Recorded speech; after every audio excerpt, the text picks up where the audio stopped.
A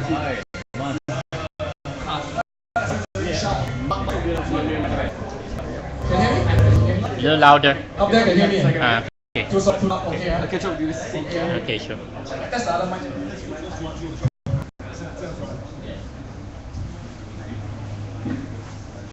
Testing. Hello. Hello.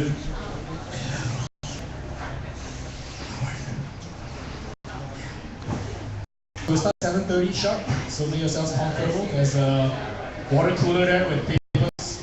I think there's a few more slices of pizzas there. Help yourselves.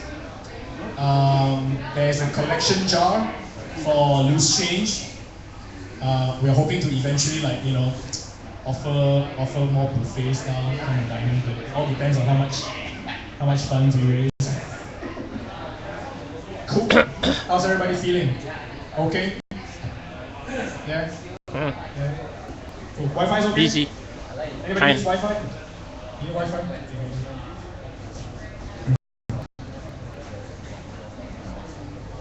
Okay. There's the Wi-Fi. Let me know if it doesn't work.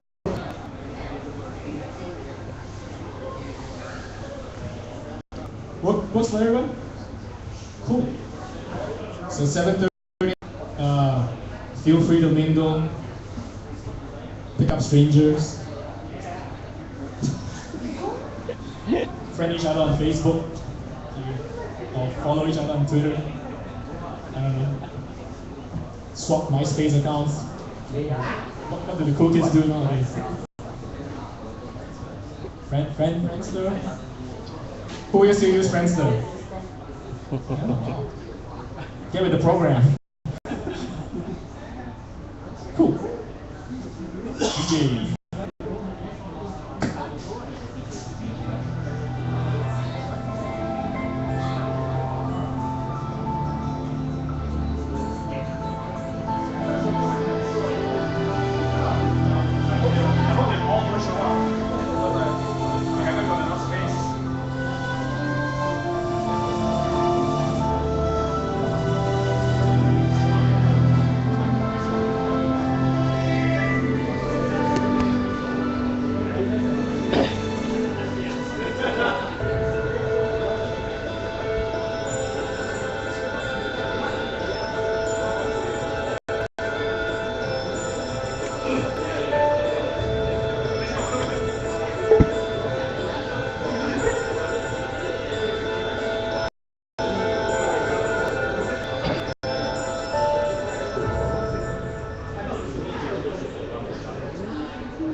Yeah. Yeah, I've already paid you.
Wow.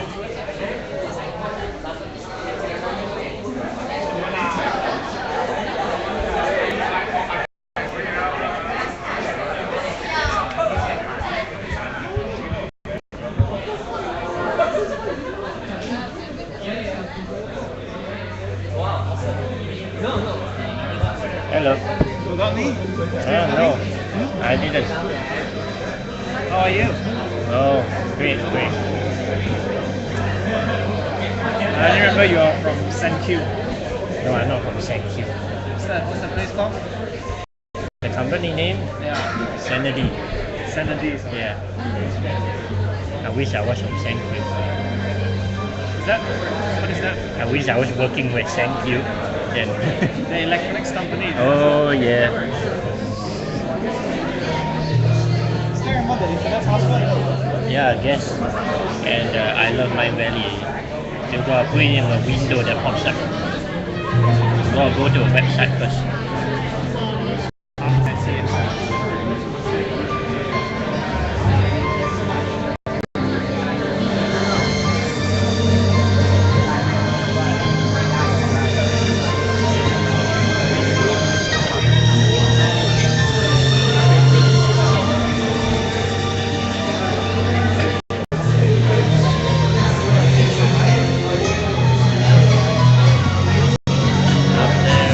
Up there.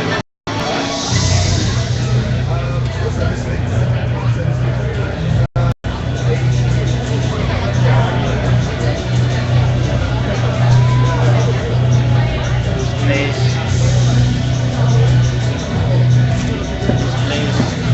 Up there. You're looking for a place to sit down. Not really.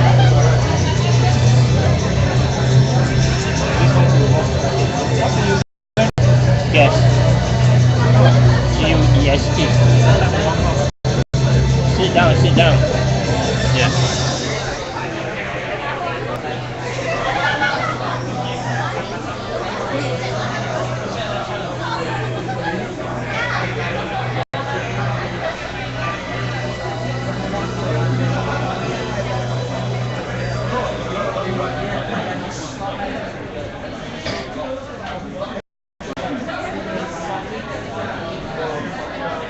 Oh no, this is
not to shit on the stairs. KL! Try not to shit on the stairs first.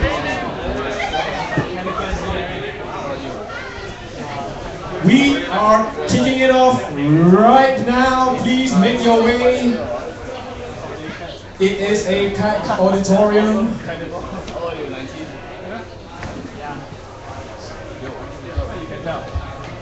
Mr. and Miss, ladies and gentlemen, please don't F Steven 0 me. Come on, come on, come on, come on! After this. Holy crap! It is a full house.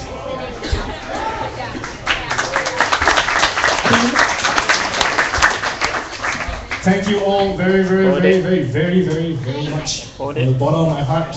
Okay, thank you guys for continuing to support this little community meetup.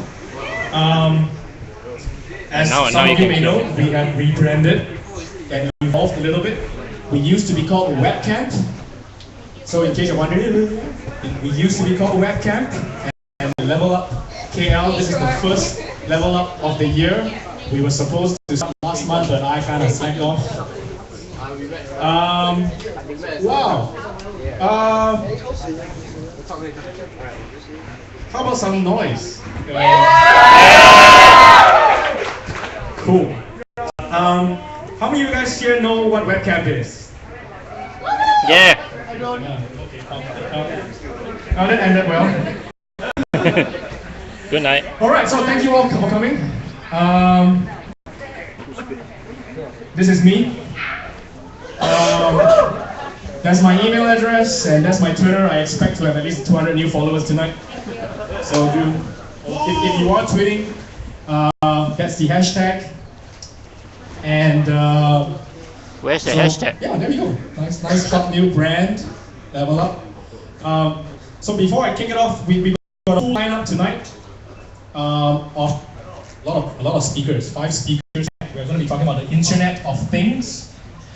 What is the Internet of Things? I'll let my speakers hopefully impute upon you guys what exactly it is. But let me just do some what's the word? Housekeeping things. So the bathroom is not the beanbags. Just say it. Right. Thanks, man. Thanks, guys. It's actually Iron Man's crotch over there. There are also public toilets outside from the glass door to the left in case there's a beeline over there. Oh, it's not, is it? Yeah, they lock it. Okay, so just queue up. You can go in, but you can't come out. Please don't do anything. Please don't do anything to the refrigerator. There's water behind, next to the refrigerator. Help yourself to the paper cups. Reuse if you can. Now, just to manage some expectations, how many of you guys are first time here for Webcam /Level Up? Holy crap! Give you guys a round of applause. Wow. Awesome. So the webcam group is about 3,500 now. We're getting about 20 guys pretending to be girls, trying to get on the group. It's very fun. Very fun. we have another webcam group, another separate Facebook group where we kind of like trophies. We post these profiles up there, and we have a Facebook engineer there, so we're helping him out, like fixing the algorithm for detecting this kind of like fake accounts. Managing some expectations here for tonight, because there's just so many of you new people here, right? This is not a professionally organized and run event. I'm sorry. What? In fact, just about half an hour ago, I was still converting Google Docs to PDF to Keynote to PowerPoint and back to Keynote, and trying to make everything work. I hope everything works. Then obviously there's some idiots who send me PowerPoints with the wrong fonts and shit. Whatever, right? So I'm trying to manage expectations here for tonight, right? Because all I'm here for the price of free. Yay. You know what they say about you pay peanuts, what do you get? Yeah. So a few rules. I'll be getting speakers up here. If we're doing it at 18-minute checkpoint, basically they all get 18 minutes. Then the alarm will ring, and then they basically do a pulse check to check whether you guys are still alive, right? And then they'll go, do you want me to continue? And then if you want them to continue, then you go, yes. If you don't want them to continue, then you just avoid eye contact. And hopefully our speakers for this evening would get it lah, you know. And then if you know, you do something lah, alright? So that's that. Man, I'm nervous. Oh, I miss you guys. We miss you. Yeah, we I do. miss you guys. Oh, even those I've never met. Miss you guys a lot. I mean, we've been doing this for 4 years now. Every month. Sit up here. So Okay, we're back on track. We will be meeting up every month, last Wednesday of every month. The big shift from Webcamp to Level Up. Basically now every month we will have a theme. And the way we come up with the theme, again, is not arbitrary. I'm actually actively looking for a co-organizer where they suggest a theme and then they have certain domain knowledge and then they help connect me to experts. But 4 years of Webcam, you know, you get quite a good number of experts that you can arm twist to drag back on stage. You know who I'm talking about? They're all I look at.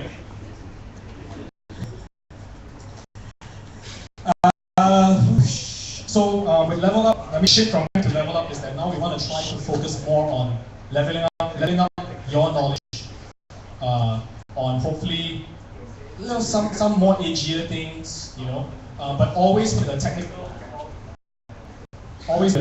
technology underlying. So these are the things. In case you spend money and follow me on Twitter,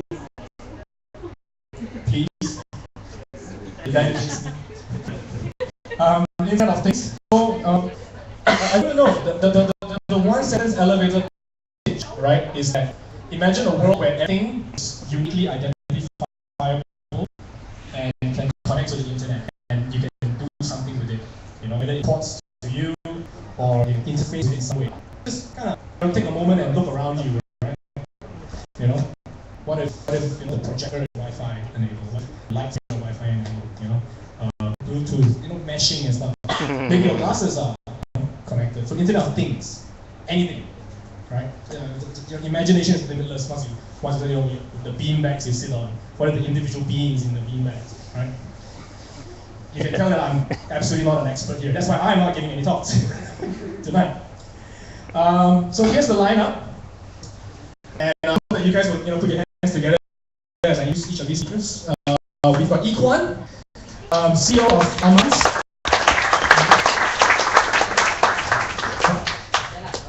What? No, I mean, if you want to, like, just go. I think you want to. In case you don't know, Amans is like the TechCrunch of Malaysia. Yeah. So you want to pay attention to that, right? You'll be about his Mobile World Conference 2014, and you know, just pinged him and say, hey, you know, any Internet of Things there, and he'll try to squeeze something out. Our second speaker for this evening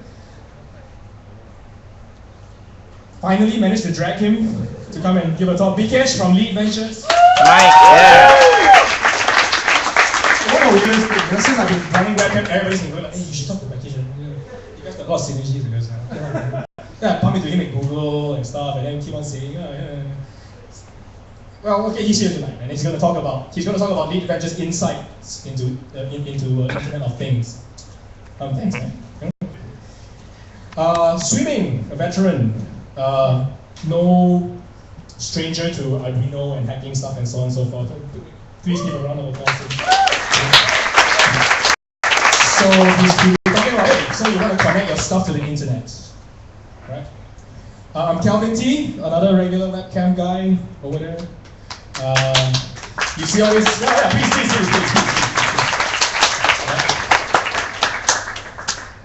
Of course, I've got no idea how good they are in public speaking, so this would be the best applause they're going to get for this evening. Let's make it count. Yeah, let's make it count. If you're wondering about all this stuff, he's going to be doing a hands-on demo of you know, what is possible. So DIY room automation. I don't really want to spoil his thunder. I'm really resisting, you know. So I'm just gonna leave it at that and then let him take it. Chen Shu from QNet, CEO founder. He'll be talking. Yeah, please. I don't really do this professionally. You know, I'm actually a nerdy. I recently did the Myers-Briggs profile thing. I'm a INTJ. The I, in that case, you don't know, stands for introvert. So, you know what introverts are? They stand here. You guys are just draining whatever I have left. Right? He'll be talking about premises monitoring. And lastly, SK. His name is exactly like that, like Jay-Z. SK, where are you?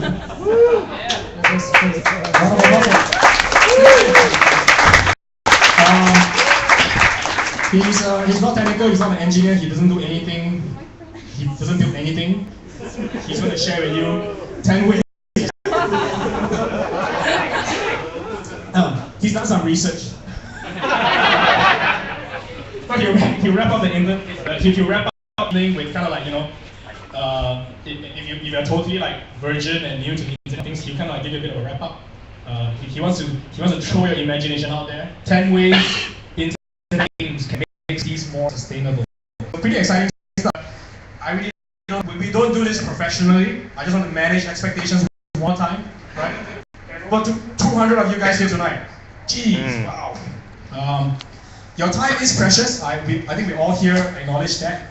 We are a community event, which means that under this roof right now is all the nerdy, geeky Facebook people, Twitter people, Friendster people, MySpace people and stuff and so on. Somehow or other, through the wonders and magic of internet, you guys discovered this little hall. And we're going to be here talking about tech. Tech is broad. Tech is extremely... How do you even start hosting an event to talk about tech that you can't learn online, right? So it's entirely community-driven, community-run. But that said, your time is precious, right? So by all means, if the topics here does not interest you, or you know, if the speakers are really boring you, you are really not obliged to stay throughout, right? If you have met somebody, you want to chat and stuff, the only things we ask for is just a bit of decorum, which means that, you know, if you happen to meet a soulmate here and you want to, you know, take it outside, do it freely, so that, you know, we don't disrespect the speaker, because they did take out valuable time out. I'm working on it. Give me a break. Yeah. So now I just want to respectfully ask you to just silence your mobile phones, yeah, because we got a lot of speakers tonight. 18 minutes on the clock. In case if you're like regular, you're not doing icebreaker stuff, because you guys are grown-ups, you guys are adults. You can ice break later. All right. So without further ado, put your hands together one more time for Equan. Hey.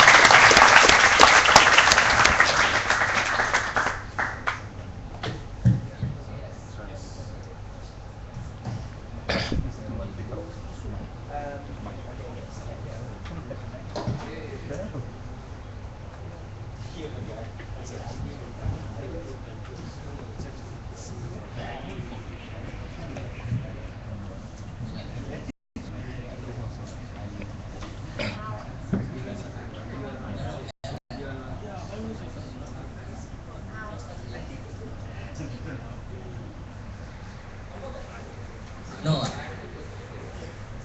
So the expectation is high. Okay.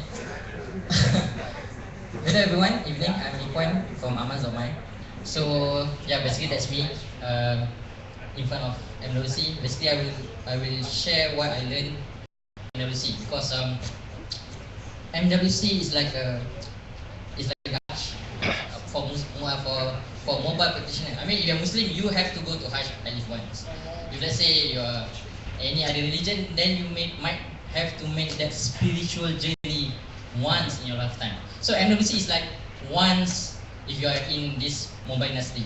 So we go there because again, we need the news fast, and then we need more page views, we need more audience. Basically, as a media, we have to be there. Of course, like what Wan said, like a tech crunch in Malaysia, right? So we go there, but we don't make tech crunch. We make the Verge much better. More tech crunch here, right? Okay, it's okay. So So first things that I learned is that event facilities there is extremely connected. Now, these are Mobile World Congress. Mobile World Congress. So they have to be very, very connected. So in terms of you want to exchange contacts, you want to access certain areas, you will use NFC enabled devices. And if you are iPhone or in a derogative word, iFax, iFax, no worry. So I managed to get in CPO case, they give it for free, 60 USD, and then they give it for free for Mobile World Congress participant, so that the iFax can enjoy the NFC that they can enjoy. Okay, so you imagine there, if let's say I met someone interesting and then I want to exchange contacts, of course, I think we all here are technically literate. We know how to bump, we know what is spoken, we just touch and then transfer contacts. But there is a lot of business people, and you know these kind of people. These kind of people. These kind of people, they don't tolerate the instability of Android so much. Oh, ouch. Okay, so they have a lot of iPhones, and then they expect things to work, so they buy iPhone, and then got this NFC case. So imagine when exchanging contacts just by touch, and then accessing certain area, they will need to scan your phone ID, and then they will use NFC, and that panel, NFC tap and go point, when I touch my tags or my iPhones, and even my Fitbit, so they will display relative information. In Mobile Congress, there's a lot of satellite events. Satellite events like Empower Industries, Fitbit challenge. So when I touch my Fitbit on the panel, it shows me my current steps that I've taken, because they have some sort of competition. Whoever with the most steps in MWC will got HTC One, will got Fitbit Ultra. So it's quite competition, but I don't know winning. So things are very interconnected there. So I think is a good chance, and is a good platform to showcase that what these things can do, what are the Internet of Things can do. And there's an 8 hall there displaying various stuff, displaying from mobile phones, from cables, and how interconnected things are. Okay, and at that time also you can order meals from your phone, but order meals from your phone are just normal for us.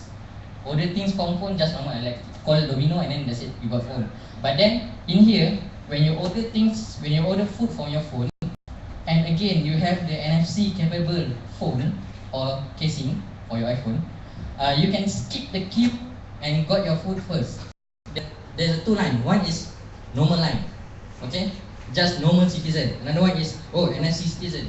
So those who order using the phone and will touch and claim the food using NFC, they got the priority. So there's a lot of things that like a benefit if you're using NFC at MWC. Okay. So the second thing that I learned, connected cars are stealing major attention. Now when I mention connected cars, this is not just a measly, this is not just a lame when you walk inside the car and then autoplay to my playlist. That's not about it. It's more than that. So basically, like Ford here, in this picture is a Ford car. They display a proximity detection that can detect the movement surroundings, and it's able to self-drive. And also they have this called LIDAR, light infrared, whatever. Okay, basically just to detect the movement. And also the experience here of the connected cars is that when you walk inside the car, you got to know the status of the car, the tire, the next time for maintenance, car maintenance. And also if let's say when you out from parking lot in One Utama, you have to click on your car alarm, and then you have to triangulate by yourself, where's my car. That connected car, there's no key. You can see on your phone where's the location of the car. So it's like all is a holistic approach. In fact, holistic. So it is more than just a normal interactive display of the car. Okay. Third, more wearable devices appear.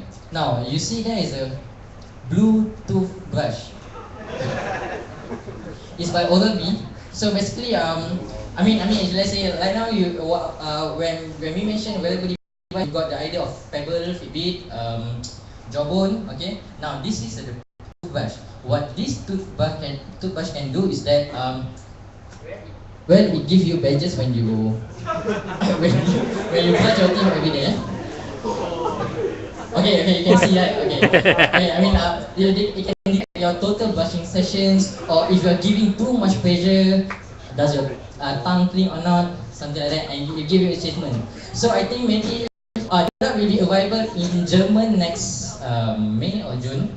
Okay, and maybe the first review I can later. Okay, so maybe in next 2 or 3 years, I think maybe people before they are kissing, they are running the app to see their partners brush teeth or not. Okay, and then there's more than that. So these are Mirama glasses, and the wearable device made in Japan. If I'm not mistaken. So I'm going to play a video, but the video is in Malay, so I'm going to do a live translation. So basically,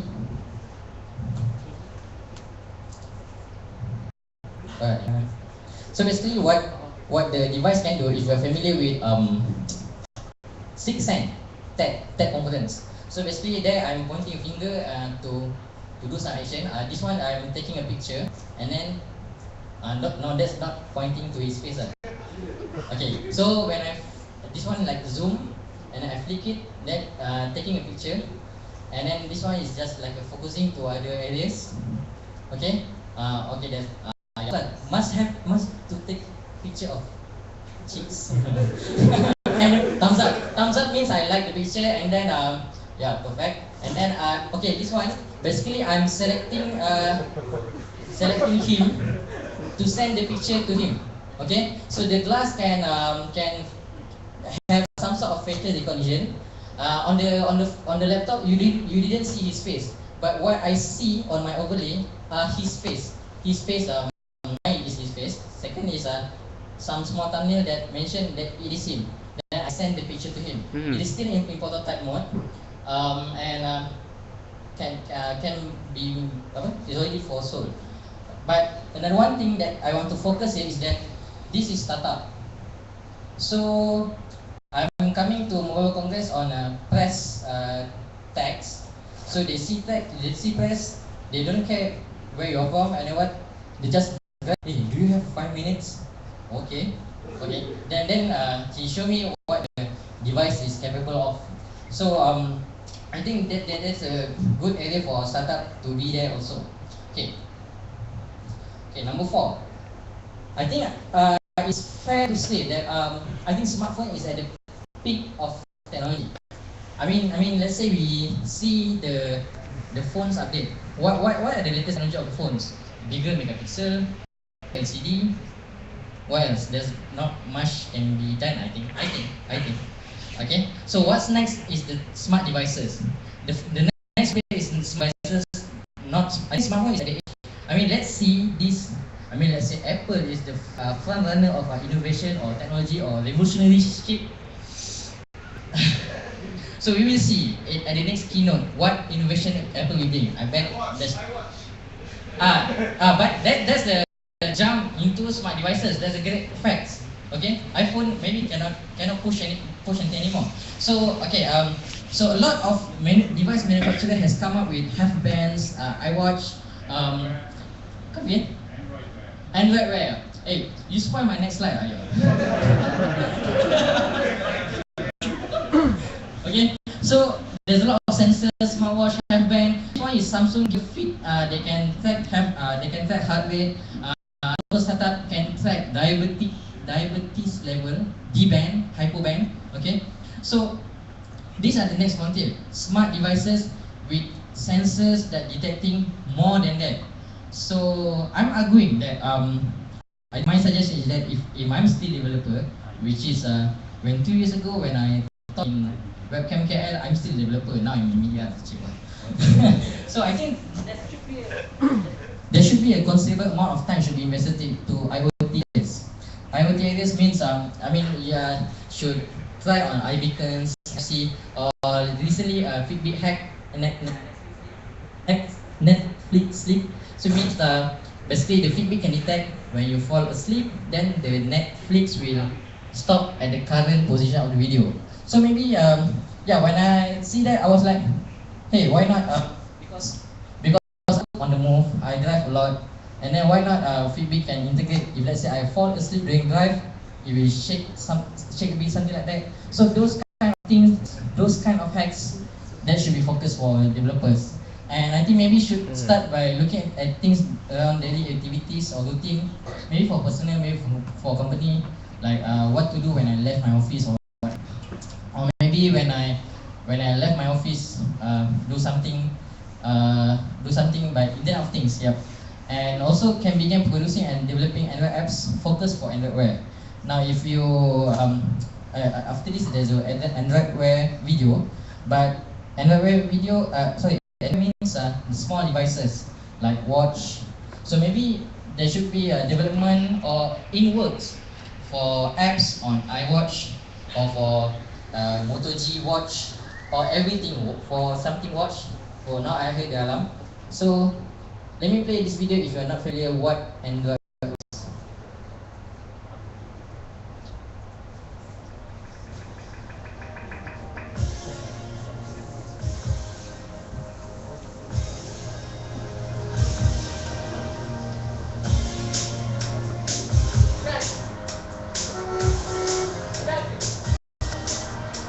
Does that? She's got a jellyfish warning. Try Johnny? Let's go to Zuma. Morning, kids.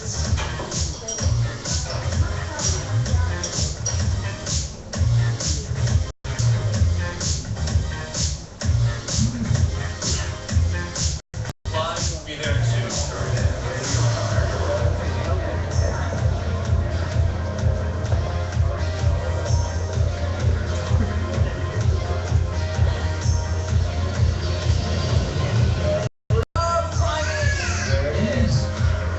Okay, Google, what's the CPU score?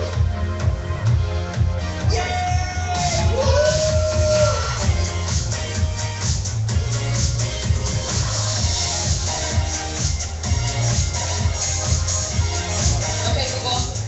Crash.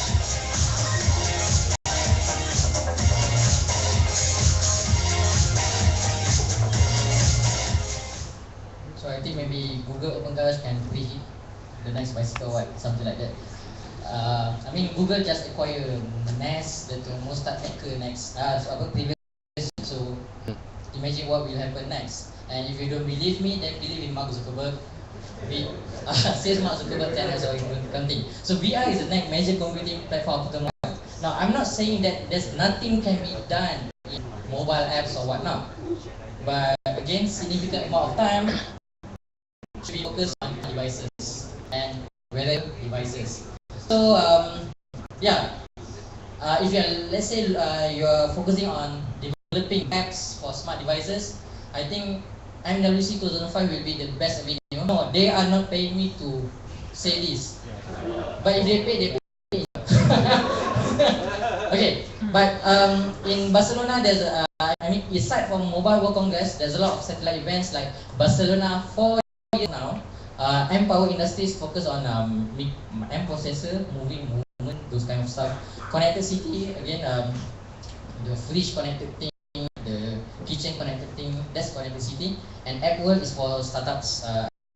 But the chances to exhibit there, I think, is much more better. I mean, you was the words, you get them and then you can showcase. Again, it's a fun style. You catch them and then pitch it, the smart devices that you have, or devices, apps that you have. Then who knows, you might be covered. And then yeah, if you're going to MNC, use Airbnb, cheap. And lastly, the learn Spanish Catalan. And that's it. Just for me.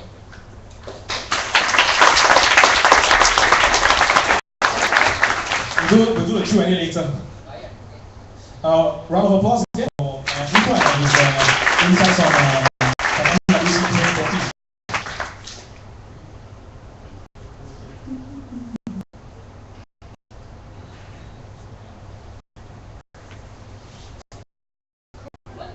Thank you, man. You have 2 more minutes. Our next speaker is Bikesh from Lead Ventures, insights into Internet of Things.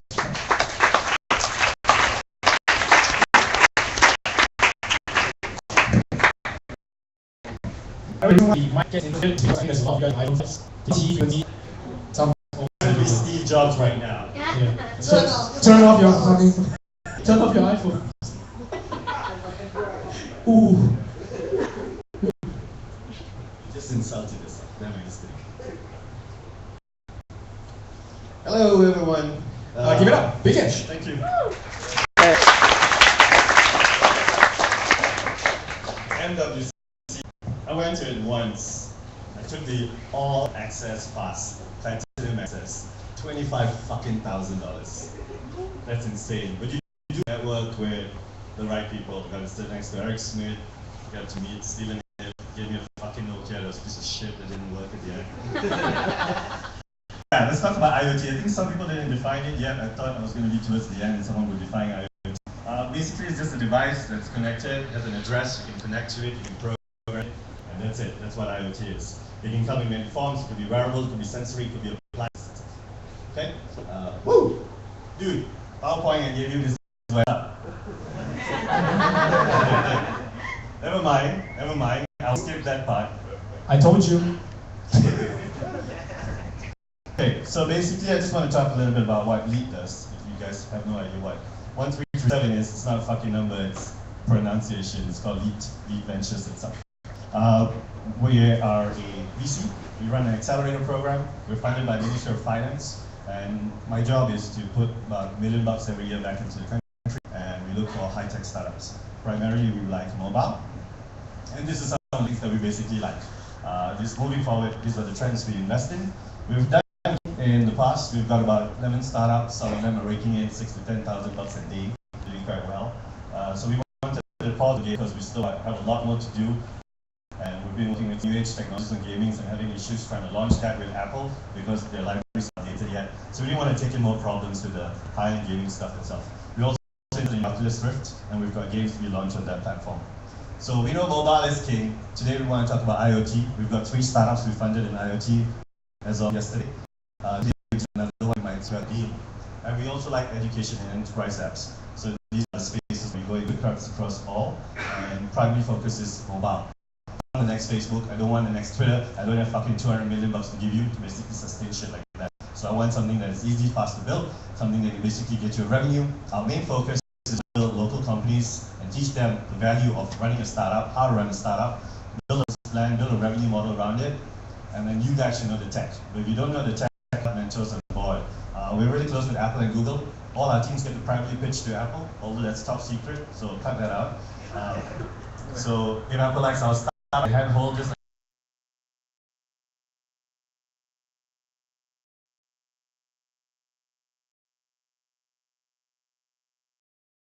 like top 3 tier, you get another few thousand, we can't so much, but it's $5,000 US on top of that with credits. And also the iPhone. Korea, it's 100, 400 to say itself, you want to start for shit now. So if you like getting we'll have all figures. So this app itself came out recently from Ericsson in terms of where the landscape is. I'll link apps to IoT eventually because we like to see the vertical applications on top of that, the horizontal making chips and those hardware plays itself. But it doesn't mean that we don't like hardware, we're selective on that. So currently you're here. The market is not completely fulfilled yet. Primarily, the App Store is 90% games. 90% of that is premium games itself. In the next 1 year, the market's going to be fulfilled up to the 50% market. That means if you're trying to be a startup, if you don't do it this year, next year is going to be even more fucking harder. Okay, it's just going to be harder and harder and harder. It's not really fucking hard. So you want to basically get things done now. So we talk about IoT. How many of you guys here have some kind of wearable device on them? Who has the Pebble? Or some other variation of stuff? There's a few, okay? So everyone thinks it's a bit too early, but if you look into the acquisition and investment into IoT startups, it started back in 2010. There's been seed fund, Series A, B, C, and Series D also into wearables. So it's something that's mature. It's just not out to the market in terms of consumer that you see everywhere. It's still like a very exclusive, early or sneeze the crowd as we call it. So when people do answer the surveys and says yes, they would basically wear something to bed and find out in sleep patterns. They would basically wear something when they jog. If they wear a phone, they basically want a smaller device itself. So we know that the market is there and people want it. And if you look into the particular market share of IoT apps, it's very new. We're just below 10% of those particular like hospitals, transportations, cars, housing automation. So we just going to demo stuff like that. I'd like to see that. But it's very in its infancy, so there's room to grow. And this is something investors like this like. We know there's a market, we know it's going to be huge, but we have enough time for a runway to get there. So we're keeping our eyes open and starting to invest in stuff like this. Unfortunately, in Malaysia, I don't know who else will invest in this. I don't think so Cradle cares. I don't think so Icon cares. So we've been always the risk taker. We invested in things that the government funds will not invest in. Although I'm backed by the government, I run it as a private firm itself. So we're there to make a profit. We're not there to give you free money to have charity itself. So we only take in the guys who are best, hence why we call it EAT. The reason it's called EAT, we only take in the best people itself. So it's not whether you want to get in, it's more like if we want you, then you come in. We sound a bit lancy, it sounds more cool that way. Going quite fucking fast, so there's a lot of slides. Oh, there's less of slides left. So now I can slow down itself. So basically, before I slow down, I want to talk about some other things that we're going to be launching soon. So we just took in 5 teams as of yesterday. Normally I'll take 10 per intake, but I'm going to launch another program soon. I want you to be one of the few people to hear about this. Haven't told anyone about it yet. I'm going to launch something strangely called GLC Accelerator. Yeah, it's not fucking sexy at all. It's fucking practical. What I'm trying to do is help startups that have a gap to fulfill, or rather help GLCs or big organizations in the country that has a gap to fulfill, and they don't want to get this particular gap filled itself. So I want to help startups that have existing solutions to come into these verticals itself. I'm interested in transportation, education, and tourism. So initially, we're speaking to like SPAD, not that cool, but they govern transportation in the country itself. We were speaking to MAS, but we hold that off because due to unfortunate circumstances, we don't do that for now. But we'll come back to that conversation later on. And we're speaking to the MRT COP guys, the CEO level itself. So the beauty of this being funded by MOF, whoever MOF can control, I have access to. So it's just a matter of saying, I need to speak to MRT tomorrow to get that conversation going itself. So we're going to now help start pilot programs into the big boys they will never have access to. So we have access to Trust, Maybank, even people like CyberView who governs the entire CyberGiant. So if you wanted a playground to build IoT stuff, I have that for you. It's called CyberGiant. So if you wanted to pilot a program, you build some kind of wearable sensory thing that you put into traffic lights, transport in terms of buses, you want to field test this, you build something in CyberGiant, let me know, and we can make that happen because we've got that avenue to the GLC Accelerator. So I want to just introduce you the 5 people or the 5 teams that we've taken in industry. The first one is called Voucher. Some of you may have heard of it. It's an insurance company. So they've been a typical mobile loyalty program, but we're trying to spin them off into something different. One thing that you'll see is we're going to change the name of the company because although I'm here to help Malaysian startups, we know that there's no money in this country. So I don't give a damn about selling in this country. I just want to make you get money because my revenue model is, or rather my monetization model is, I take a chunk of what you make itself. So I'm interested only to make regional plays these days. I don't really care about the value too much because if you put the Asian market together, we blow the fucking value out of it, right? Last year, in terms of game developers, we made 6 fucking billion in Asia. Europe and US combined was still even lesser. Can you imagine? So the huge potentials here. Although we're trying to figure out some monetizations in countries like Indonesia, but doesn't mean you do it right now to get the market share. So Voucher, we already have partners for them in Indonesia. We rolled out 24 retail stores, and we've got some retail stores here to run this already. It'll be a unified loyalty program, and it'll be based on iBeacon itself. So you go into it's popped an alert, and you basically get loyalty points based on that. The other one we have is Tide Analytics. Anyone heard of this, guys? Yeah, very good. So they do offline analytics, and we've got about 5 malls in this country, and a couple of others already in Indonesia that want to sign up onto this platform. So this will basically give you indoor GPS finally. So you talked about finding your car previously with a new Ford, right? We'll make sure this happens with any fucking car in Malaysia soon. So this is going to be a few malls where these guys, just like Google Analytics, where you can find out who comes into your website, who bounces off your website, what they basically do on your website, how long they spend, are they coming in every day, are they returning, are they new? We built that entire system, but for offline itself. So it's a little box that you basically put into your storefronts. Here, and certain number of malls, we won't say which ones, will have this blanketed throughout their malls itself. So eventually we'll open up this platform to developers like you guys to say that we've already done the groundwork. Now this is your playground. This mall, whatever you want to build on top of it, we'll basically give you the dev kits to basically make that happen itself. So that'll be happening in the next 3 to 6 months. The other thing that we have is a personal safety device. Now there's a couple of apps out there that say they can do this, but we don't like the way the current apps do it. If you're in a moment of trouble, the fact for you to take out your phone, shake it, do whatever, I think it's not right. So this is also an IoT device. It's a wearable that we're basically building. It's called Worry Bead.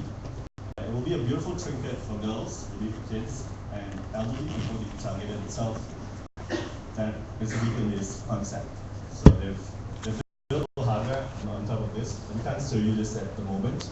We'll be maybe releasing this in a couple of months. So right now we don't want to say anything about it, but it's a personal safety app that is actually linked towards a device, a trinket that you wear, a jewelry that you basically wear. So there is a US startup that will be launching this somewhere in fall, but we're targeted to launch this towards end of year itself. So they're a bit fast. One thing about the program when you come into LEAD is it's fast. Every day you have a particular milestone. Every week you have a crazy milestone. Every week you're meeting with some particular big shot that's coming in to see whether have you got something worthy to be invested in. The next one we have, which Apple loves to death, is this thing called Visual Math will be releasing itself. This is on the education play that we're working on. It's nothing to do with IoT, but I just want to put it in here itself. The gamification math itself. So teaching kids math, especially fractions, in a very nice gamified flat UI form. They had an initial release already, and we have US schools downloading this in bulk loads. Each school signs up 300-400 copies per student per semester. This is targeted again, not for the Malaysian market itself. These are Malaysian startups, but we're really teaching them that the market is not really here right now. The market is outside there, so it's okay to be a startup here because it's cheap, but play around with the whole world itself. So this is targeted towards Australia, Singapore, Canada, and the US market with their particular grade 1 to grade 4 levels of maths. And the final one was an interesting thing we basically did. It's a name that will also change because it's too local. We don't want local stuff. But this came out of a program I was running about a few weeks ago. So we're doing some stuff at the government itself to get more grassroots entrepreneurs out to the market itself. So we ran this program called One Malaysia Entrepreneur. I know it sounds really cheesy. I thought it was bloody cheesy too. But when I went on the ground and started meeting these entrepreneurs who really want to be entrepreneurs, I was quite happy I took the contract. It's paid a hell of a lot of money. But I was quite happy I took the contract to meet these people too.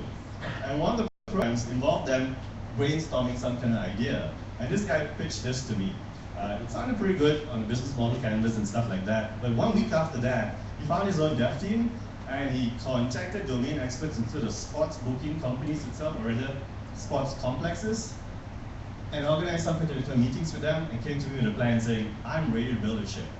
And he was just a dude that attended one of his government-like seminars itself. So I liked his personality. Some people may have ideas which you think that, we've seen this before, but we don't fucking just take the ideas. It's simple. It's the people behind it. That's what all VCs will look for. That's what all investors will look for. You can come with me with the most solid, great ideas. I've turned it away just because you're a fucking attitude problem itself, and I know that you will be a poison towards everyone else in the group. And we don't take people because of that. So you gotta have the right attitude, right skills, and that's basically what makes you successful itself. So these are the 5 things we're taking on, and we're gonna take another 5 more. So if you have anything interesting in terms of IoT space, I'm willing to listen. If you're in the IoT space, you want to get into IoT space, fine. I'm still willing to experiment. Our next intake is in September. You got a 6 months runway to get some shit done itself. And if you want to really build stuff and try and figure out how to make Cyberjaya, everyone's like, Cyberjaya. You can sell all the shit you want, but I'm giving you a platform, a playground that nobody would ever give you this opportunity. I'm giving you the chance to say, if you could do something right and really build Jaya in terms of services infrastructure, build some shit and make some money at the same time, Do you want that offer or not? I can give that to you. You want to make money and have fun doing it? Come see me. Thank you.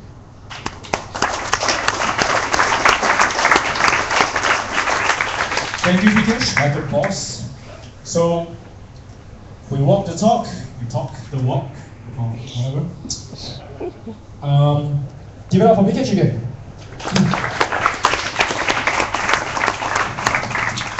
Our next speaker is a dabbler, Mr. Swimming. Come on up. Yeah. We are sprinting ahead.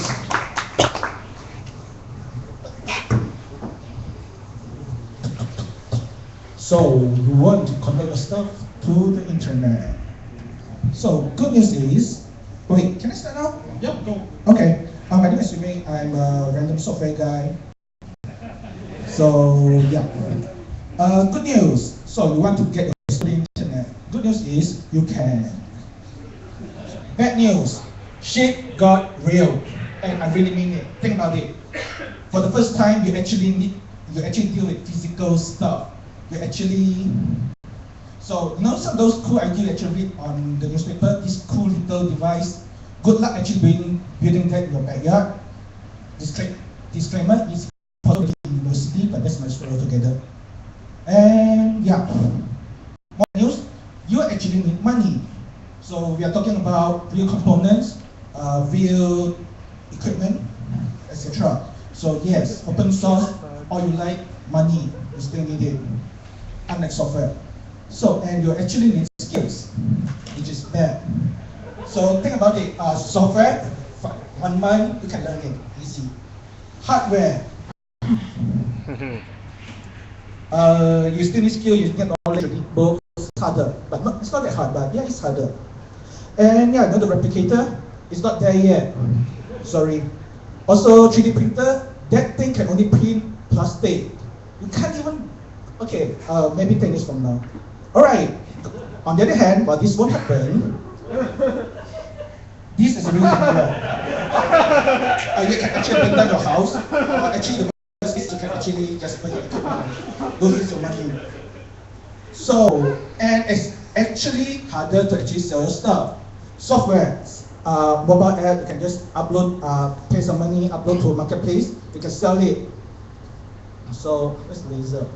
Okay, so when you actually sell your IoT stuff, you actually need to do licensing, outsourcing, contract manufacturing. You need to do your own prototype and assembly it with your own bloody hand, and hopefully you don't burn your house. Which is not a big deal, but it's really cool. So good news is, help is available. Okay, you know what? Forget it. Because all these are linked, you are meant this is how the shop actually buy stuff. So online shop is make things a lot easier. People used to say go to Pasar Road, buy stuff. They are not the friendliest person around. And they are not the most friendly around either. Online shop, they're helpful. And two of their local shop, you can actually check them out. And yeah, they are, I don't know how to describe online manufacturing, but these guys actually have a very good list. Essentially, they help you do small batch manufacturing for prototypes, and you can actually buy stuff. And more importantly, this is very important. Online, there's actually a whole set of online resources that make life easier. And it doesn't really cover just of things you're talking about making stuff, 3D printing, woodworking, etc. So before you start, you need a thing called a microcontroller. It's a computer that essentially from input, output to somewhere, and is programmable. So what's so special about microcontroller? When you find out a computer, GPIO. So the short answer is you can actually burn up your computer, and you do not have enough pin to actually plug your stuff, and you do not want to lock your PC in your bag to actually get things done. Microcontroller is very small. Think about it. It's around your key, so it's pretty small, and they can handle a lot of damage and really cheap. I mean, your Intel is your Intel microprocessor can go up to the whole 2,000 ringgit. Can you actually believe that? Damn. Oh yeah, they tell you actually start reading analog because a lot of the computer can only do digital. Oops, sorry. How about your cell phone? You can't actually add more sensor, of course. You can essentially need to add a microcontroller, put it in a USB interface or Bluetooth or whatever, a battery, then connect to your phone. So I'll give you a very easy scenario. Would it'd be cool if we can blow to the phone and tell the phone that you are drunk and it automatically call your friend to fetch you. Yeah, tough not to actually do that with your phone right now. How do I add it? Precisely this. Yes. Anybody that built this and made a profit, I want 10%. Alright, next one. Okay, so there's actually a lot of these available. Arduino is my favorite. Raspberry Pi. Not so much to get the job done in a certain way. BeagleBone is hard. Okay, there is a lot. So check the online resource. It's awesome. I work a lot in Arduino. Sorry. I do not know how the rest work. So introducing the Arduino. So the Arduino is actually a hardware platform. It essentially defines how to plug your hardware and how to you work with your certain software. So what it provides is open hardware with specification, and it based on 80 mega uses 80 mega, but it can be other microcontroller now. So, and the cool thing about Arduino is these are Arduino too. There's a lot of form factor. A big one is very powerful, small one can be very portable, etc. But the software will work just fine. And when it's open, Arduino is open hardware, so the specification is released. Which is cool because you can actually do this. You can literally build it on a breadboard, which is not really important. It's important because you can actually make your own hardware very easily based on the Arduino hardware design. It's not obvious, but I did tell you that shit gone real. You actually need to make your hardware. These provide a template for you to get started. And by the way, you can actually get it cheaper because an Arduino outside can be around 75. The bill of material of the whole Arduino device is like 55 ringgit. So yeah. So Arduino is very cool because it's got a very nice community and you can actually Google for it. You can see also on that. So okay, let's go on. And they got a new, very easy software. So the Arduino IDE is designed for artists, not engineers, to actually make stuff. So and got FreeZing, for example. FreeZing is actually a way for you to actually use the software to design your hardware. So actually, there's something I write below. I don't remember what it is. I'm not so sorry. And it's actually very easy to experiment. So the cool thing about electronic hardware is you can actually plug in and get things done. Backboard prototyping is not exactly new, but to actually update the software on the fly, to bring things on the fly, that's awesome. Seriously. So what also cool is it's not the most powerful thing around. I mean, an Arduino can be like 30K. You know what's how much a computer? When the last time a computer had only 30K memory? 1980s. It's that bad. And you can't use Python, PHP or whatnot. You can only limit it to that. And the reason is not very obvious until you actually build stuff. So, okay, never mind. This is an example project. People actually use Arduino for many things: satellites, 3D printer controller. I'd say because it's actually a radiation, it's a Geiger counter that connects to the internet. So they connect to the phone and get things done. It's open as well, but that's nothing altogether. So let's talk components. So you can't actually have a brain and do nothing. Component is how you actually design. Microcontroller is the interface. Component is your hand or the sensor, the sensors. Okay. So where to get? Go up earlier side, online shop, awesome. Password is good. Experience, not so much. So yeah, if you're an expert, congratulations, you can get things done. If you're a newbie, it's not very nice. So one cool thing about component is when you get started, you can get everything. So it's a component, but this is something that makes it very easy to actually put on breadboard to actually prototype. So it comes with sensors. A lot of these are sensors, sometimes are LEDs, sometimes display, not always. Yeah. So you have shields. Okay, shield is important. Think about it, it's like plug-in for your Arduino board. So you want to connect your stuff to the internet, get an internet shield. Need a Bluetooth. Yeah, need a beacon feature on your Arduino, BLE, Bluetooth Low Energy. Anything you can think of it, chances is it exists. Of course, not always. It's rare, but you can actually get some pre-assembled one. So a good example is the there is recently this muscle sensor to test muscle contraction. That is not in a shield form. You can actually you get it as a pre-made sensor form. So very rare, but it exists. So how do you use pre-assembled component? Chances is somebody use it. If you find somebody use it on Google, just use it. Seriously, it saves your life. Otherwise, you have to start on your own, read the data sheet, understand what you have, see if you need extra skill and whatnot. Short answer, a lot of work and need some skill. And you may burn down your house. So now you have your components, now you have to connect to the internet. So essentially you have, this is stupid typo. Essentially you have actually sites that actually allows you, you can actually roll your own site to actually receive the data, to publish it on the internet, but there is also other sites available. What this site provides is a API to be used by device and also UI to explore data. Two main ones, Safety and ThinkSpeak. Safety is a commercial product, it's very old. I used it like 2-3 years back. So what ThinkSpeak is open source and GitHub, awesome. So this is Safety from my demo. Yeah.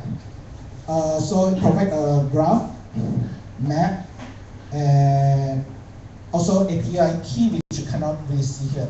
So it actually provide API for you to actually integrate your stuff. So you want to use your pollution sensor. This is a pollution sensor to make sure the cat actually get indoor. You can use that. Okay, it's just some random idea.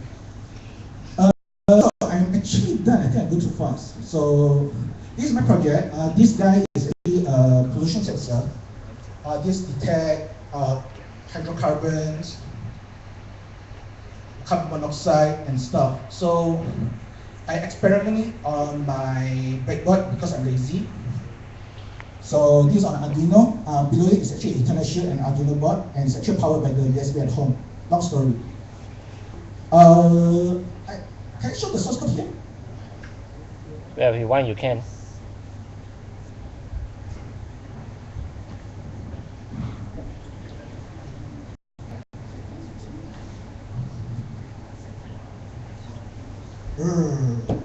Okay, one good thing about using this API is one, you can actually use high-level language to integrate to your computer.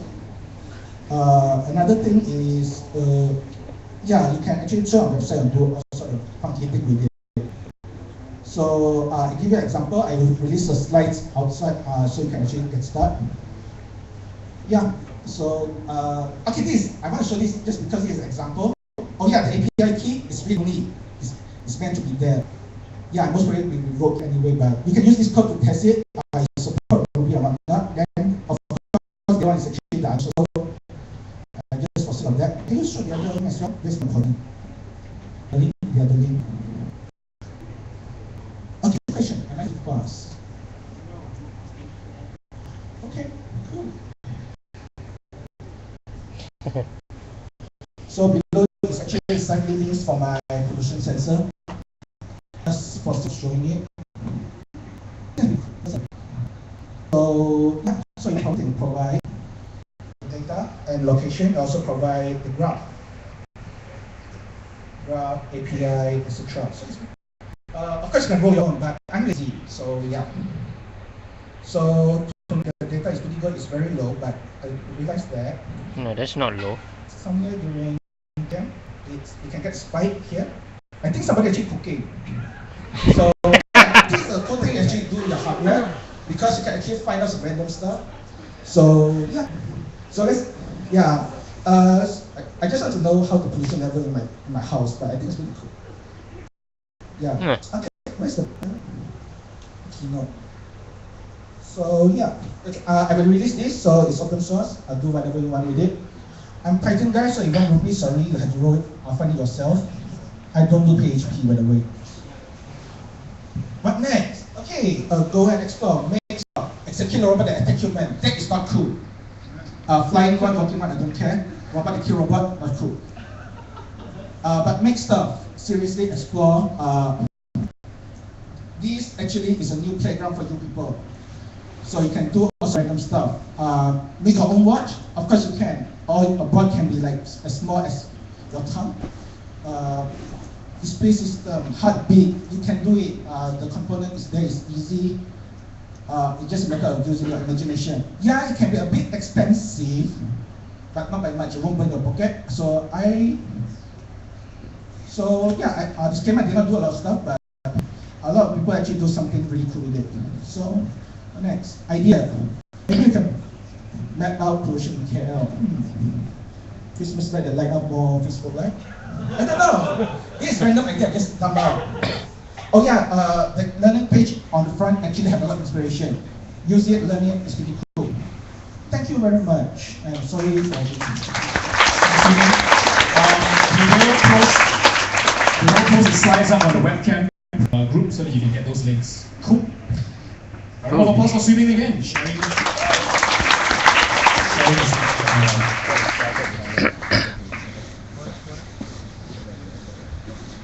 next up, Kelvin T. And he's going to share with you his DIY room automation idea. Oh, no, not idea. Yeah, okay.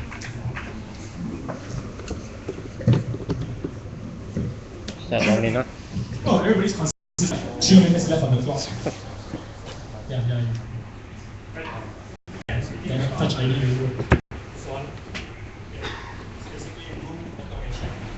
So this. Okay, it's me. My name is Calvin. Facebook, Calvin T. Twitter, Recipe.com. Like my t-shirt, buy my t-shirt. Okay. Call close up, yeah. What? Yeah. Alright, closer. Okay. Okay, so see your lights here. They are all started because of coffee.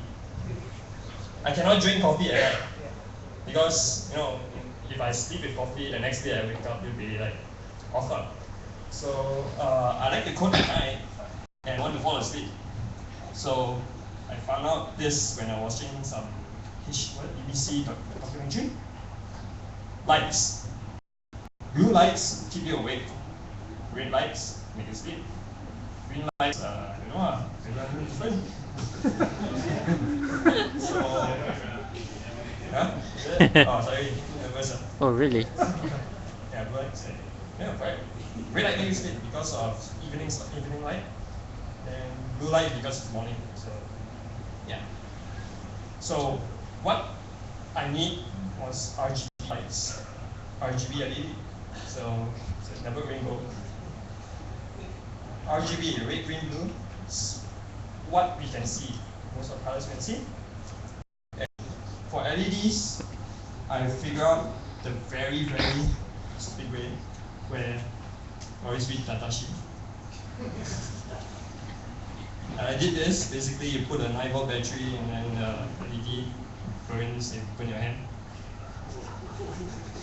Must catch, like swimming say, your house will catch on fire if you do it wrongly.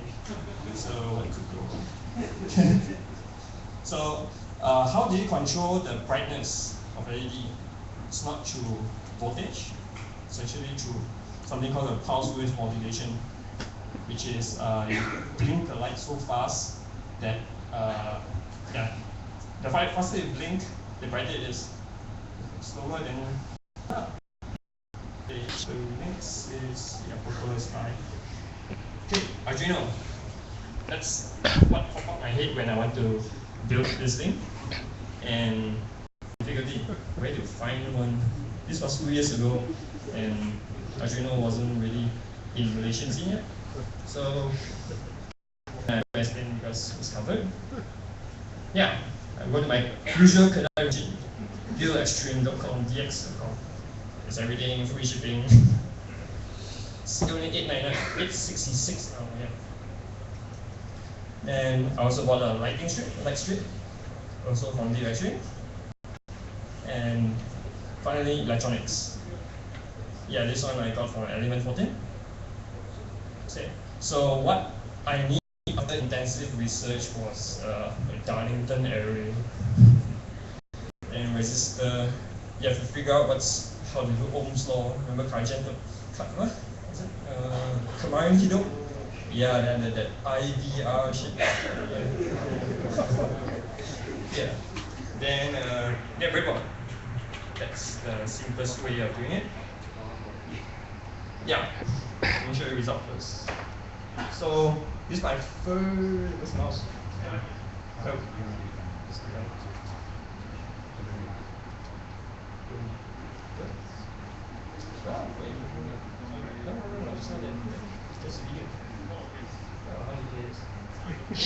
What? You converted it? Can you just go read the video now? Get my good docs. My good nerves. Okay, so anyway, that's so version 1. That is the note. Why? Okay, so basically the first version was just an Arduino connected to a small lightning strip. So yeah, I need to show it first.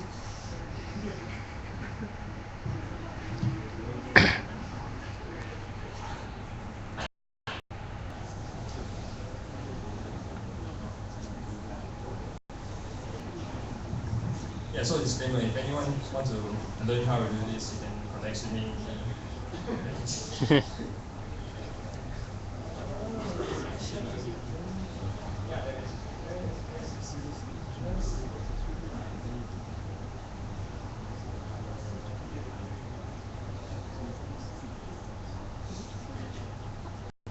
Yeah, this thing is built on Google Docs.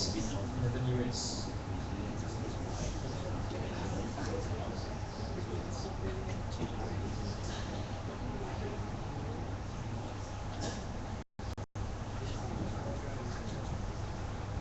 Yeah, so you can just change the light through UI.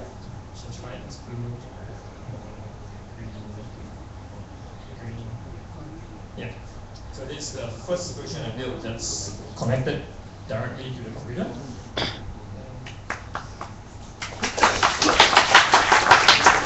Oh, bring your light to the front.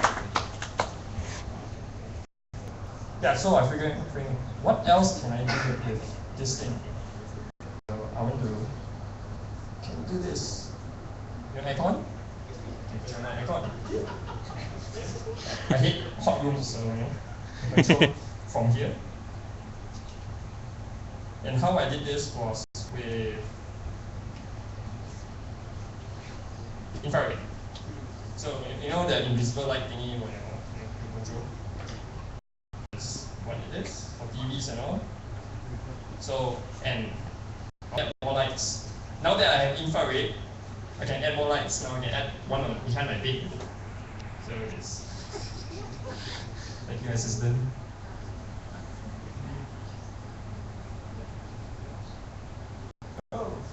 So there's a short pause there because I need to turn off the LED first, then only the infrared will go. If not, there is interference with the lighting strip. It doesn't work. So there's a short pause.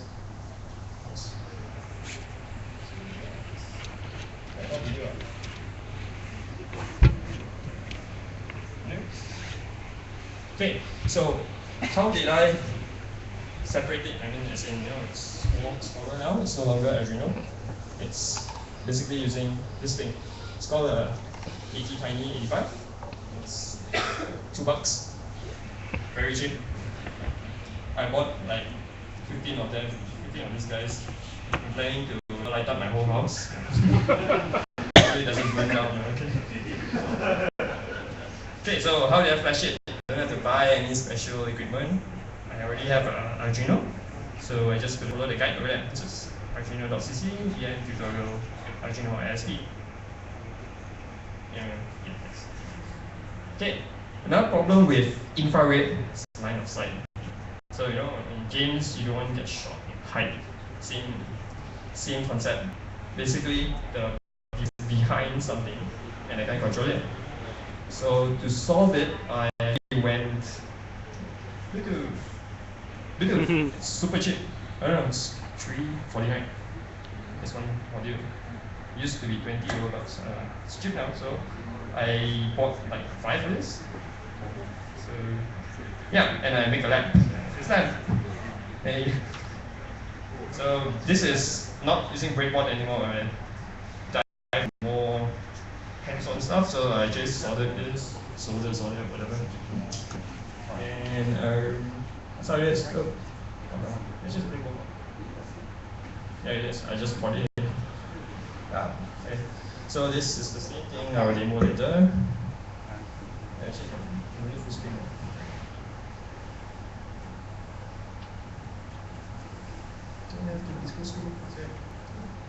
So this is behind my in front of it there's a big counter where I store my shit. It's all alcohol. Sorry. Alcohol, different colors. Okay. So next. God, go there. How they connect it? I made a Ruby software. It's basically on Sinatra framework, and it's basically just an API. I don't add any extra stuff and all. So it's just bare bones. Why I do that is so that I can connect it to everything else. I have alarm clock. So basically every morning, around probably 8, you ring and turn the light blue. So blue and very long. Then there's an intern body clock adjustable. I trademark this. I know Philips came out with these words, but I think I created this 2 years ago. So yeah, viral up. Okay, so it works for me. So I, at night sometimes I want to feel sleepy, turn it blue color, turn it sleepy blue, and you just turn blue, and I can just work till I don't know 5 or 6 o'clock, no problem. So at around cutoff point is I made it so that it will start to dim to red when it's around 5 o'clock, so that I don't stay awake too long. It works for me. I don't know whether it's possible. I don't know. Okay, so another thing is Bluetooth proximity. This is fun actually. I just have to go in my room. Everything turns on. Because I have a Pebble, my Bluetooth is also on. So it's broadcasting my MAC address. You just enter my room, lights on. Bright, nice. Okay, and you can actually download this software. And the Bluetooth proximity. It's developed for Linux, Windows, Mac, and some of my buddy guys are using it also. Okay, then what else? Yeah, demo.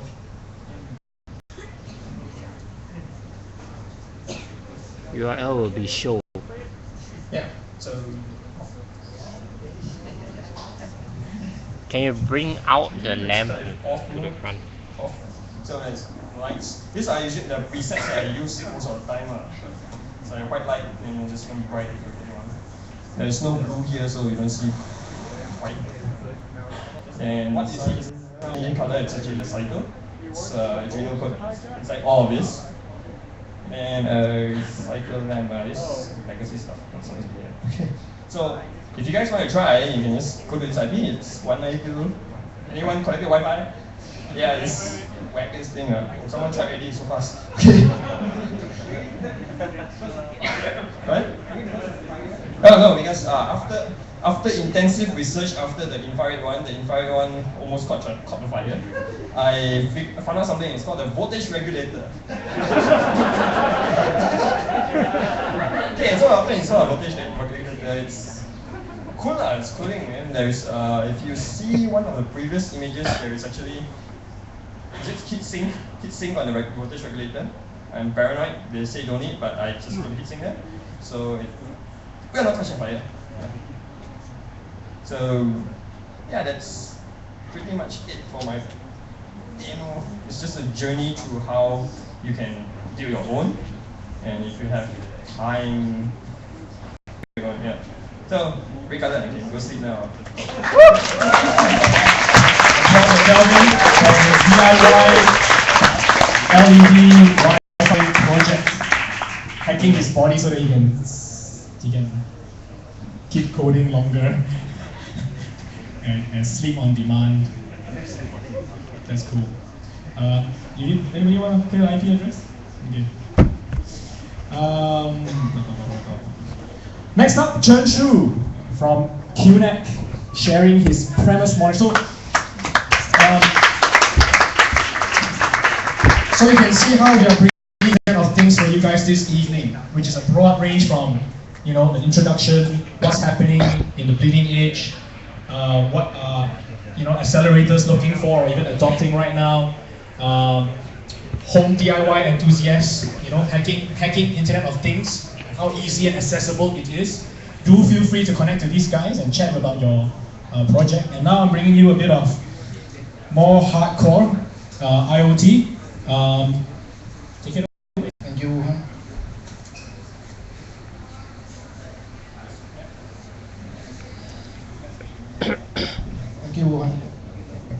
Good evening, everybody. Good evening. I'm probably the oldest guy around here. I have to wear glasses. Many years ago, I was a summer intern at Intel Fabrication. I'm talking about IoT. So I was doing wafer sorting or auto test data collection. So there were islands of automation where Intel collected the data through SneakerNet. Next one. How do I know that we are moving towards a point that I think is going to be super relevant? One, big data has been becoming more and more popular. I've been hearing about it since 2008 because I did actually. So this is all we talk about. Like big data, how can help the technology and all that. Okay. Next, IPv6. So we're moving from IPv4 to IPv6, which means we're going to have cleaner and quicker communication. Next, we have sensors that are getting smaller and cheaper. There are billions of them.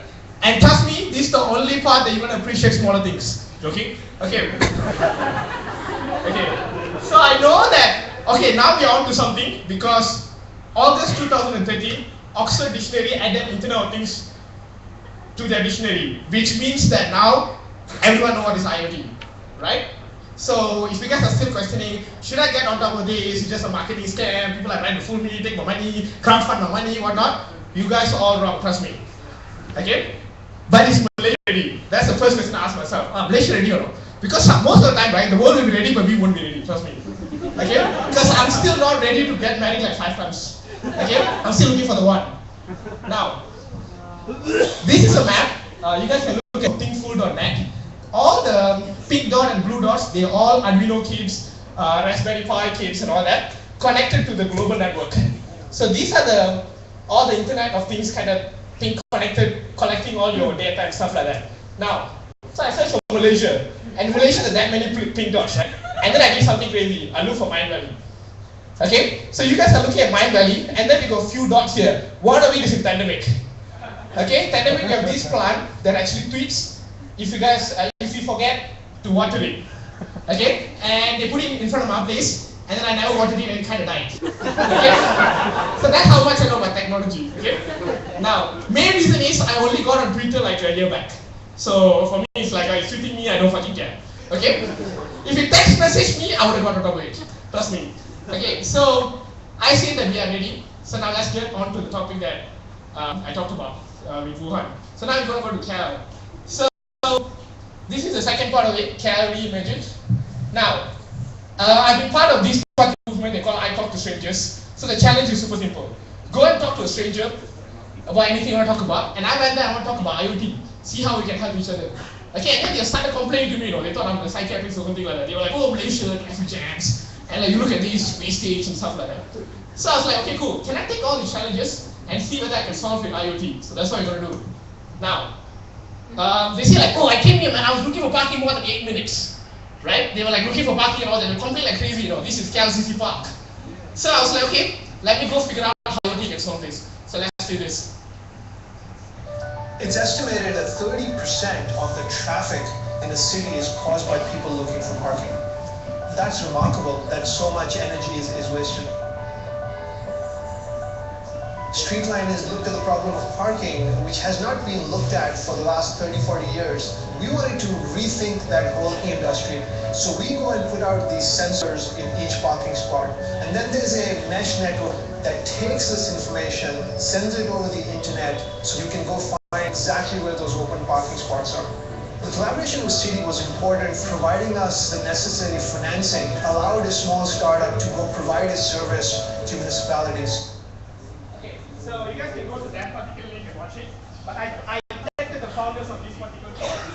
I asked them how much it's going to cost for Malaysia to implement, so how to implement this. This is going to cost about USD 8 million. And I said, okay.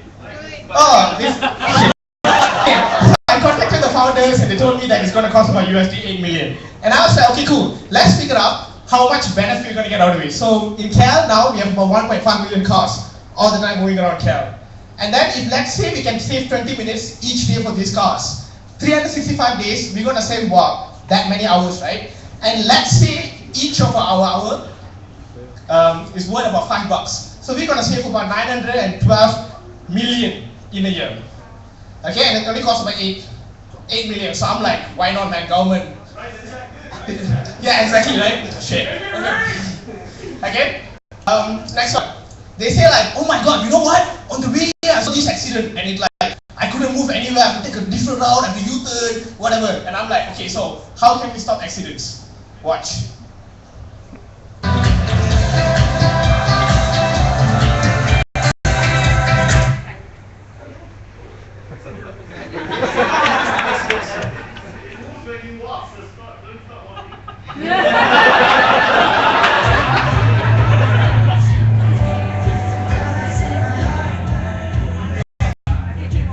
Watch it.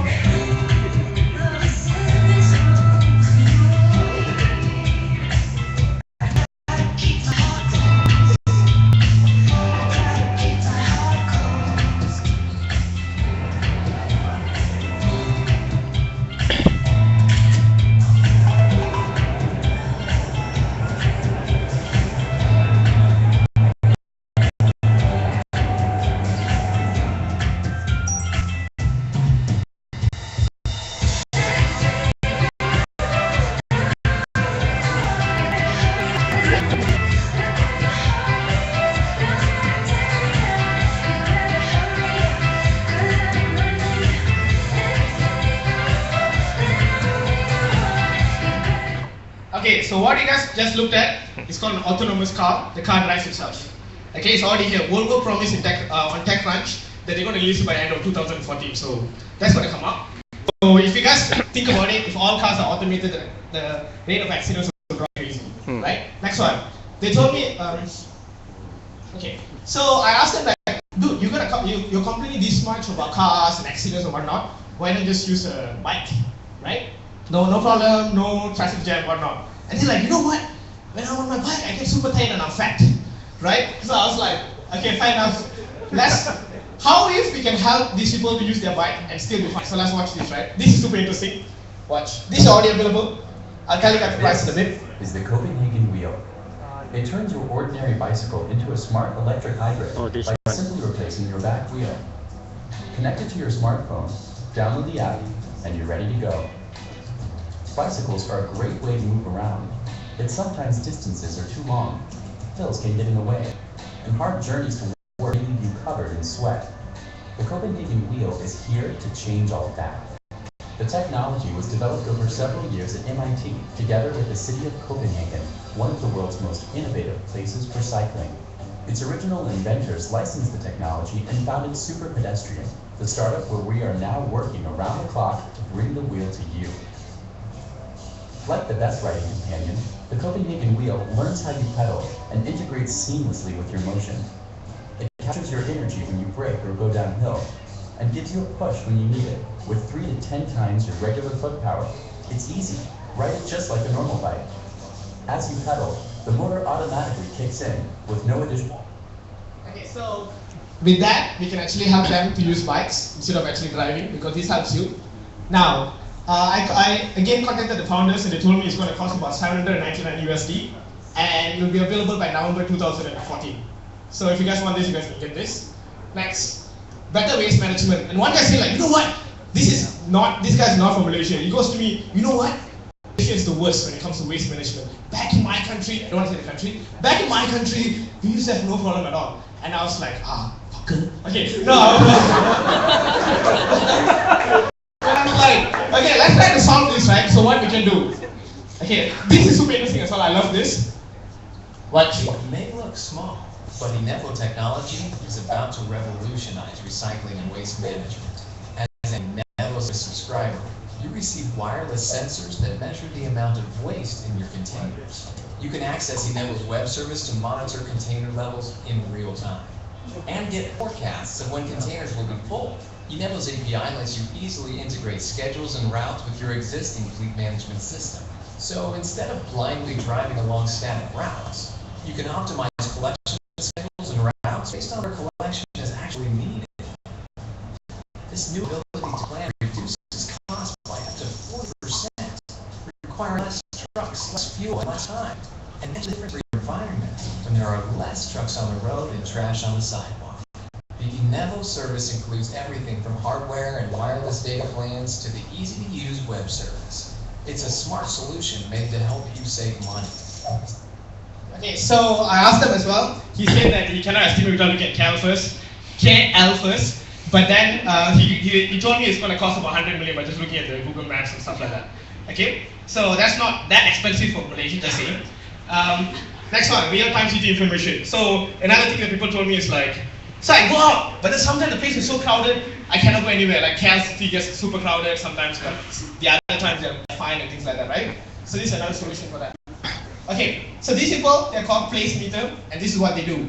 All you have to do is, if you have a window overlooking a street or something like that, you just tell them that I have this window, they'll send you a camera and pay you about $50 to put the camera on the street, and they gather all data. Data they collect is vehicles, how many are speeding, how many are moving, and how many people. So this is what happens when you actually data. So they can see what you guys are looking at, what the camera is looking at, and then they measure all this, and then they create something like a map of the city. So the red part of the city is fully crowded, so you can avoid those parts and things like that. Okay, and it's super dynamic, meaning that it's changing all the time. So you're looking at not only streets that are crowded, but also looking at places that are crowded. Next. This is the last one they told me. You know, KL City is the worst when it comes to signage. I don't know where to drive. I'm always lost, and wherever I go, this is real truth, you know, they told me. Wherever I go in Malaysia, I always see KL City, you know, and KLIA. It's like wherever, and she was like, I was in Johor, right? And then I see KLIA there. I'm like, what is this? Right? So I can understand the problem. She's not from Malaysia as well. So this is a solution. Super smart as well.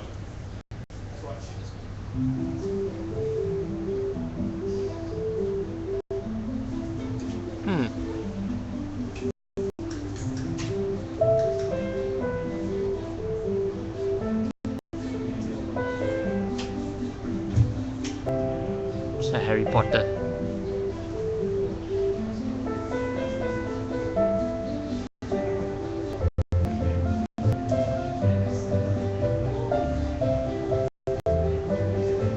In response to tweets, in response to what's happening around the place, watch. It tells you where to go. Okay, so go watch the whole video, the link down there. I asked them how much it is, they haven't responded to me, so sorry, I cannot tell you guys. Okay, they apparently they don't like to respond to tweets, mails, and also Facebook messages. I cannot help you guys with this. But the next, okay, this one is, I thought, how are you going to create one of these at home? What you guys can do. This company is called Libby, and they produce this whatever these are actually used to be. And then I contact these people, and I got the catalog. This private domain, they don't really sign up, but then I'm going to upload it to my site so you guys can download. Okay? I'm going to think about it. Okay? I hope that this was anything you need. The whole thing is about 10,000 Malaysian. The best about it, they don't take the video, they get unique. If you guys want a very XP, this one. Okay? Okay. So the third part of this, I said I'm going to help you guys, right? So I use Internet of Things in some ways. So let's go into that. First, this particular thing I want to buy it, but then it just came out and not available internationally. But I'll buy it once it's out. But let's watch. I'm super excited about this. It costs my USD 165.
can also stalk your girlfriend.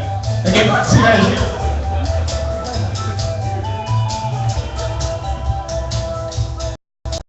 I don't really want to explain what you can do with this, but you guys will get it if you guys watch.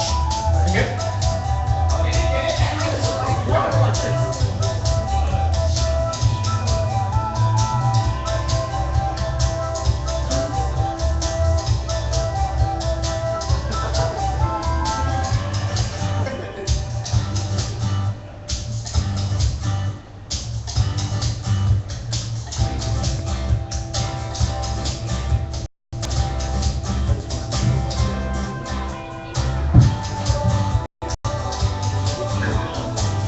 It's called the mother. Okay? The only thing I have against that particular product is the name of it. Okay? Because now I'm gonna have like multiple mothers.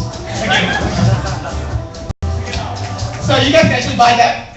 But what you guys can do today, because my friends say like, dude, you always talk about things I can do in like 20, 30 years time, but never today. I can never go back and do anything from you. Fuck you. Okay? I was like, okay, so let's solve that as well. Last one. This is the particular thing that you guys need to get on it today. If you guys not getting it, you guys are losing a lot of stuff. The thing is called if this and that. If you guys don't use an iPhone, you guys are fucked. Because the only platform they run on is iOS platform. And what you guys can do with this is this. Yeah, fuck you, right? Okay, now. So with these things, right, you guys can connect two different functions from two different devices, and you guys can make this work. For example, if you guys reach O, you guys can set that up. It's just like 2 clicks, and the light will come turn on itself. Next, when you leave the house, you can let whoever above hears the Wi-Fi record know that you're gone. So you don't really have to worry about, oh fuck, I broke up with my girlfriend because I forgot to tell her I left my place, whatever. And then you can do the same thing the other way around. Okay, this is basically when you go outside country, you want to tweet everyone and say like, oh, you look at me, I'm in Myanmar now. Look at me, I'm in Cambodia now, right? And now you guys can automate it. When you guys land, it'll automatically tell everyone in Facebook. And you can also set it up such a way that it actually tweets. Next is this is quite cool. I actually use this thing where it logs hours, how much you spend at work, how much you spend outside, how much you spend in different places. So at the end of the day, about a month after that, you guys just look at it and figure out where you spend too much time, too little time, and just optimize it. Next, this. All these I'm not using yet, but then these are new ones. So you guys can actually set in such a way that if your engine light is turned on, then it will actually add an event there, then you guys can go check it out what's actually happening. Next is save phone battery. So a lot of us, right, me included, I use Wi-Fi at home, and then when I'm outside, working, take out my phone, battery drained. Why? Because I forgot to switch on the Wi-Fi, and then my phone has been all looking around for Wi-Fi, right? So that you can do in such a way that auto turns off. Next one is you can text today's forecast. This is kind of weird in Malaysia because I know it's going to be sunny, but then it works if you guys are traveling. Next, change profile picture in Facebook or automatically change in Twitter. This is kind of fun because then you only have to change it once, okay, not twice. Next, download new Facebook photos you tag into Dropbox. This is awesome because now I'm manually doing it. I haven't get on this, all these are new. So what it does is when people tag you, it'll automatically download Dropbox.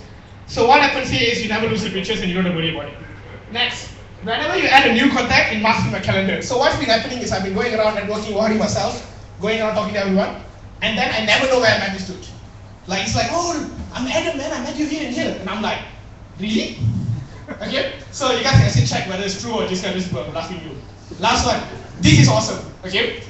What it does is if you actually text the number that it pops up, it will actually give you a call. Okay? So if let's say you're with someone you don't really want to talk, quick text, just asking someone. And then they call you like, oh really? Oh shit man, I'm sorry, and then you can start running. Okay? Works really well when you don't avoid the person. Okay? So these are things that you guys can start doing. And then really good, if this particular thing, you guys can think of creative ways to come up with it, but just go around and check it out. And get an iPhone if you guys don't have one. And the last part is, I think that we are ready for IoT. I think you guys should be using some part of it. Get the mother or try using IFTTT. Okay? I had a problem with IFTTT because some start saying IFTT. Okay? Okay. Okay. So that's it. Thank you so much. I hope I added some value to this event. Thank you.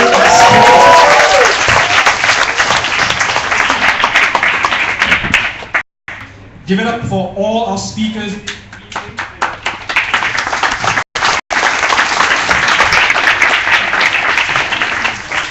And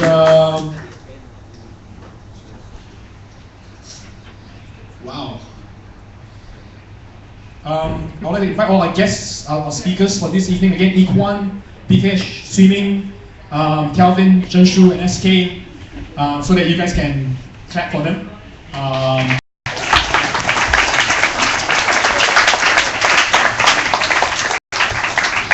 Friend them on Facebook. Follow them on Twitter. Can somebody take a picture for us, please? So that I think there's somebody rushing. Thanks, man. So instead of the usual Q&A, we're not going to do a live Q&A anymore. What you can do is go on to Webcamp Facebook group. I hope all of you are there. Yeah. Who's not on the Webcamp Facebook group?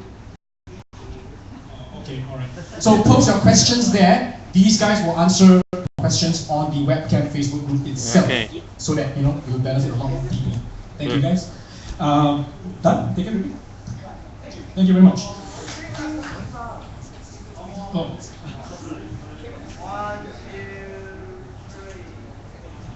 So, okay, thank you guys. One round of applause for our guys. I know for a fact that many of them worked really hard on the presentations.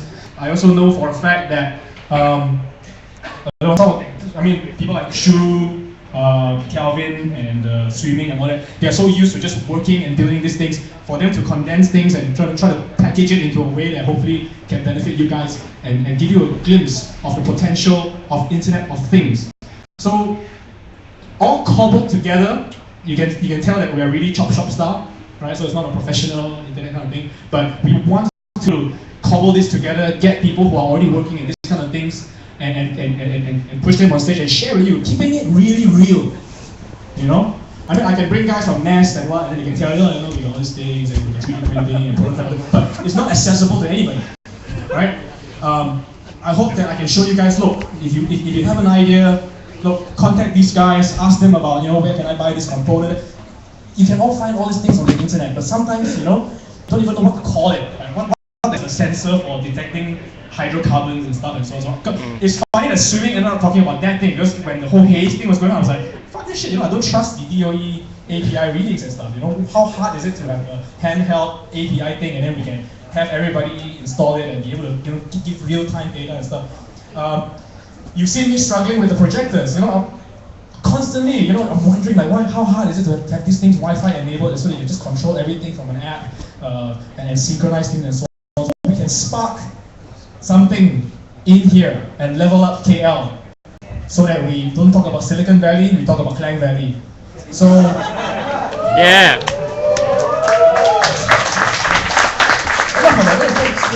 It's getting very tight, and I'm glad to see so many, is it XYG? YY chromosome? So many females here tonight. No, I'm not trying to put a spotlight on you guys, but like Internet of Things, technology and stuff and so on, Malaysia has a shortfall of females entering this field. But one thing that you notice is out there in US and Europe, some of the most innovative ideas are actually coming from female entrepreneurs and founders. Yeah, one of the kickstart ideas was a smart thermometer for cooking and oven, Internet of Things stuff, right?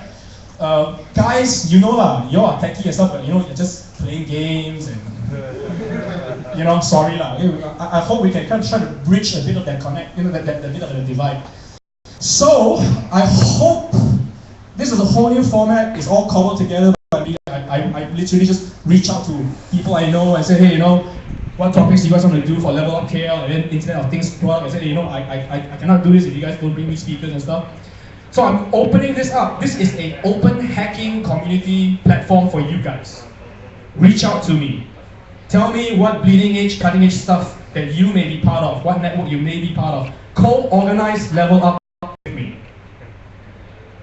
Co-organize Level Up with me. Tell me, share with me what you think Klang Valley needs. I can get you developers, technologists, people who are coding, designing stuff and so on and so forth, who may just want to have their eyes open. What is possible? contact me on Facebook, contact me on Twitter. Next month, we are going to be doing something about geolocation, geo services. Because I'm somewhat Internet of Thingy, but more specific to just geolocation. I'm co-organizing with the guy from GeoMesh, from Level Up, those guys over there.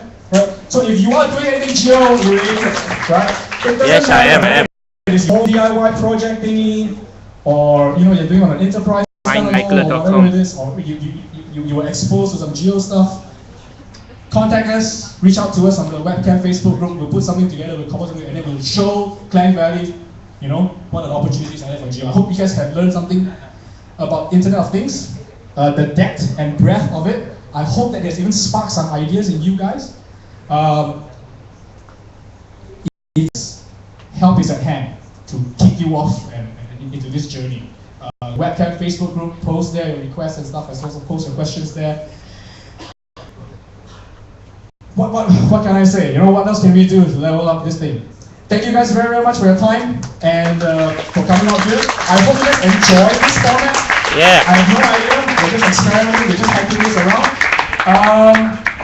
So next month, thank you guys very much. I hope you guys enjoy yourself and learn something new. And we are not doing the Q&A thing, like I said, and we're not hanging out here. We're going to take this. If you want to do the network, you notice I didn't do the ice-breaking stuff. So again, we will be wrapping this up at T Club at Talawi Street, so that Arzuni can have his shisha. He's getting a bit bored about everybody else getting wasted, and then he's like, So let's go move to the T Club at Talawi Street. If you want to still hang out and chat me and tell me stuff, or tell me how much fun you had or how little fun you had, I'll be around for a little bit. And with that, I hope you guys enjoyed this evening and enjoyed the new format. Good night, and thank you very, very much.